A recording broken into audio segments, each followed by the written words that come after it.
It all started on a warm Saturday evening at my parents' house. The backyard was dressed up the way my mom loved it. String lights hanging from the trees, music playing softly from a speaker, and the smell of barbecue drifting through the air. Everyone was laughing, drinking, catching up. On the surface, it looked like one of those perfect family gatherings, but for me, it was just another stage where my brother Mason loved to play the lead role. Mason has always been the loud one, the kind of guy who can walk into a room and somehow make everything about him. He doesn't even try to hide it. He thrives on the attention, the laughs, the nods from people who think he's funny. To strangers, he looks like the life of the party. But to me, he's always been the same, arrogant, competitive, and determined to remind me that he's ahead in every way. I stood near the picnic table, holding a glass of lemonade, just watching him.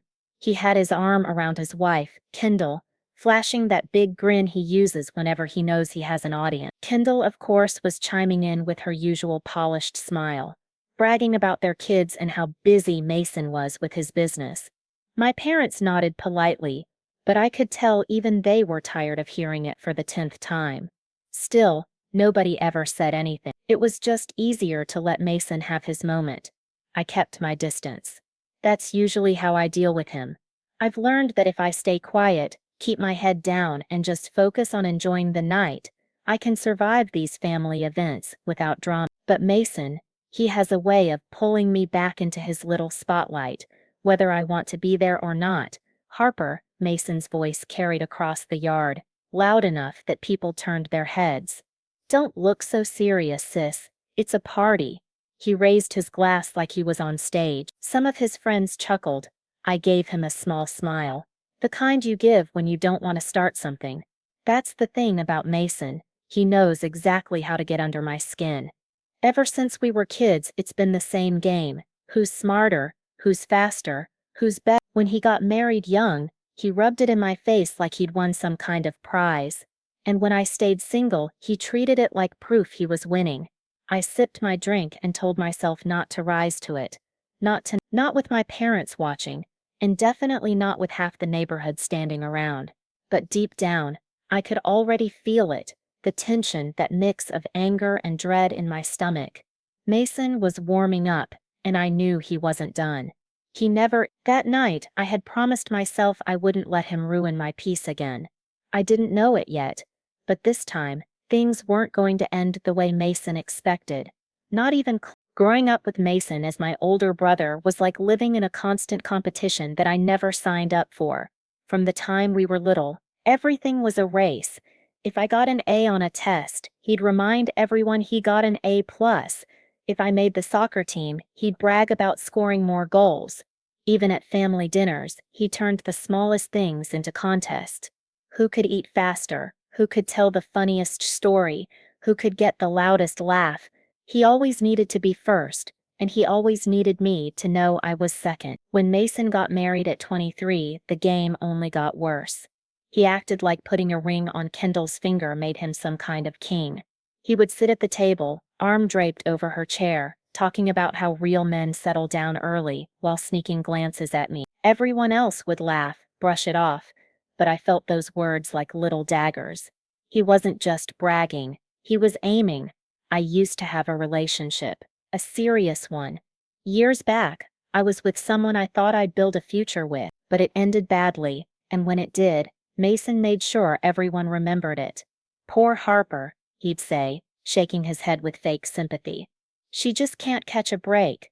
I laughed it off in front of people, but behind closed doors, I cried harder than I ever admitted. After that, I stopped letting the family know anything about who I was seeing.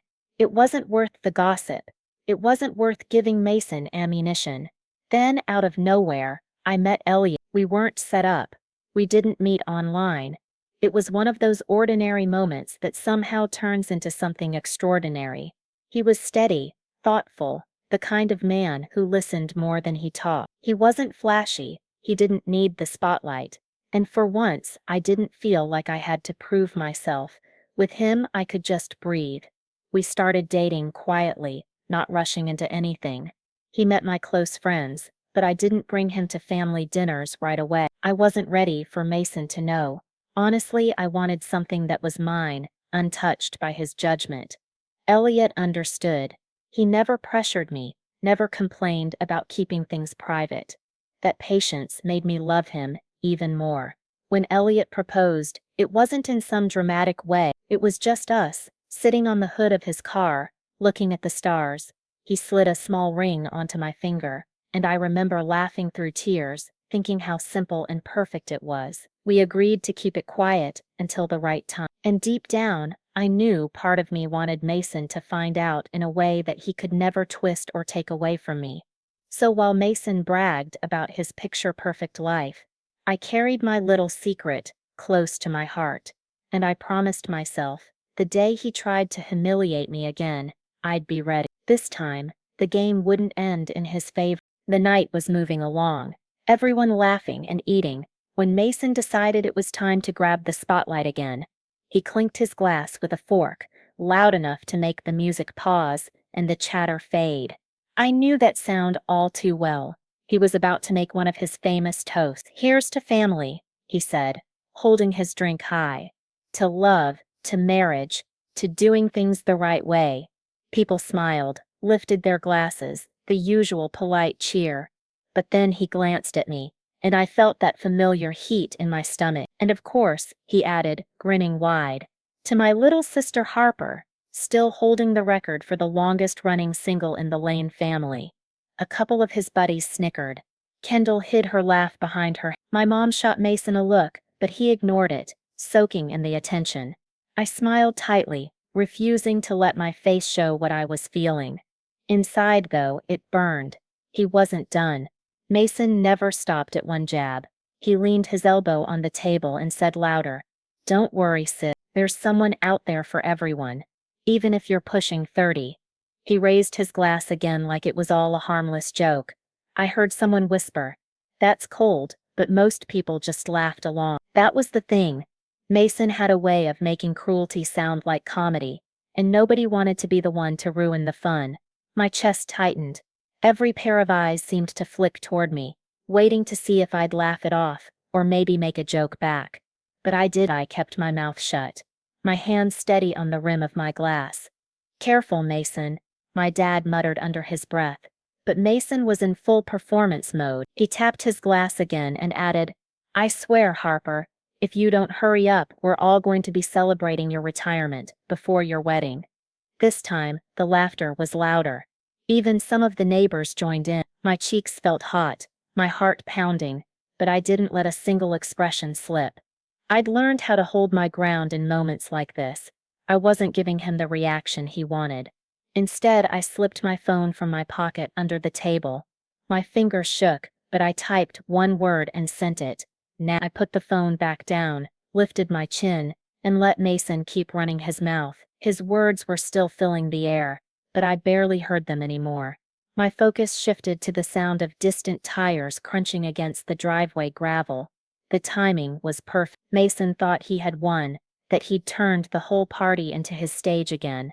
But what he didn't know was that the curtain was about to fall, and this time, it wouldn't be on me. The laughter was still echoing when I heard it, the low hum of an engine rolling up the street. At first, nobody noticed, but then the headlights swept across the yard and a sleek, black limo slowed in front of the house. The conversations dipped, voices fading, until the only sound was the crunch of tires against the gravel. People turned their heads, curious. Mason even stopped mid-joke, his glass frozen in his hand. The back door opened, and out stepped Elliot, perfectly calm, perfectly steady, like he belonged there all along.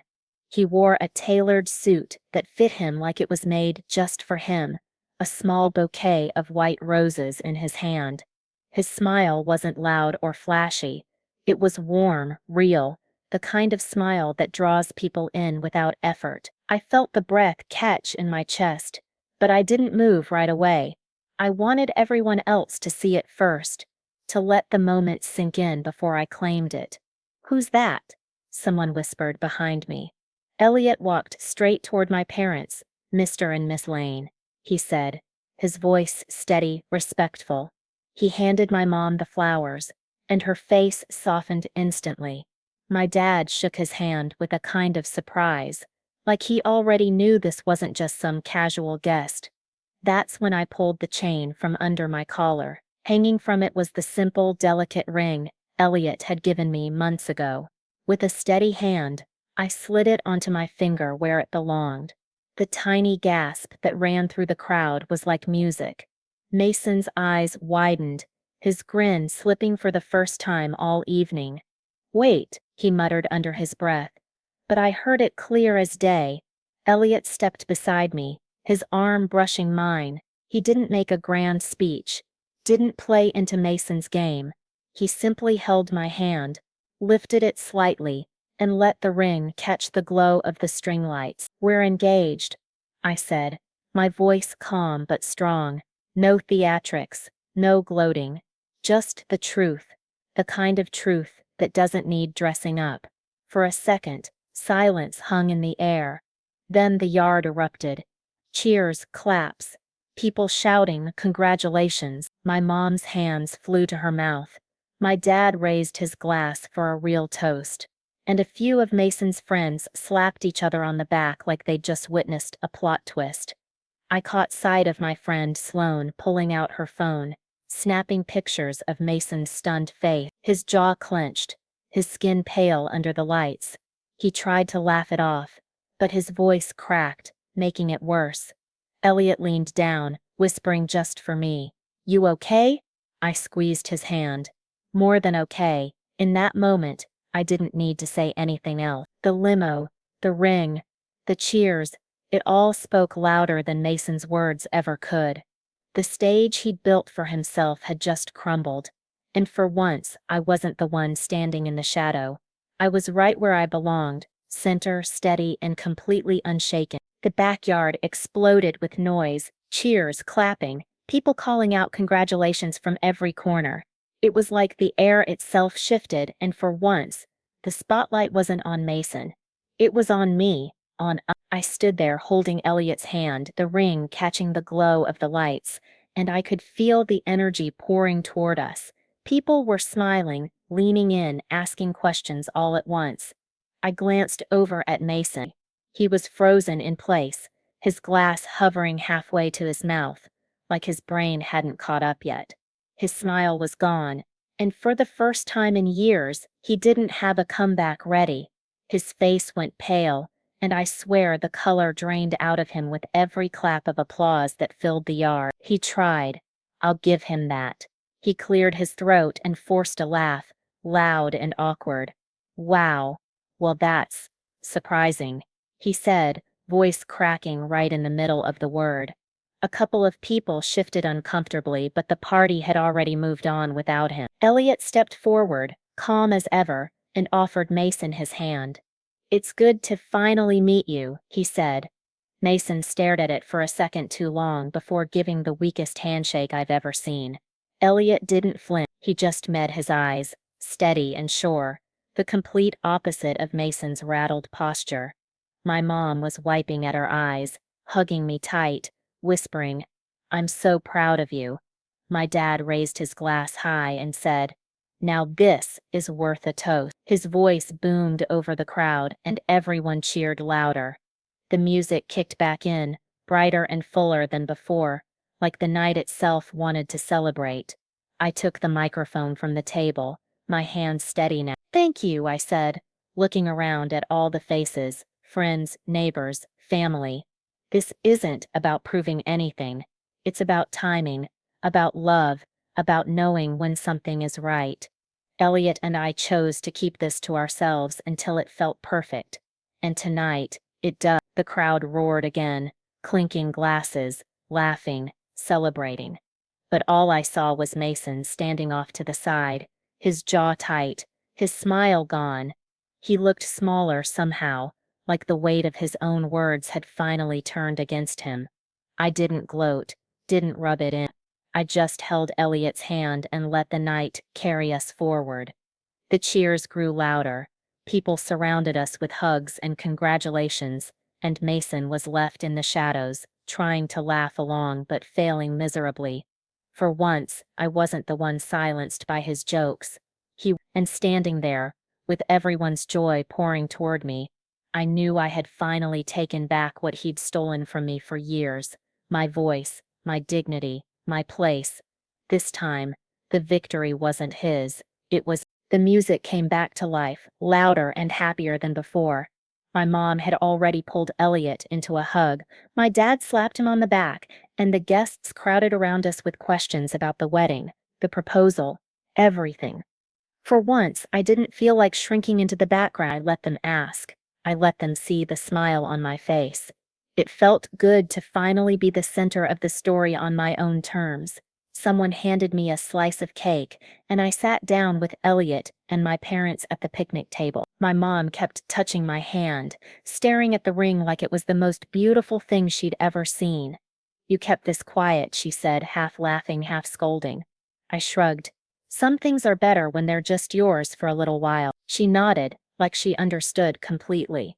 My dad raised his glass again and said, "Well, I couldn't be happier. Elliot, welcome to the family." Elliot smiled, his hand resting on mine under the table.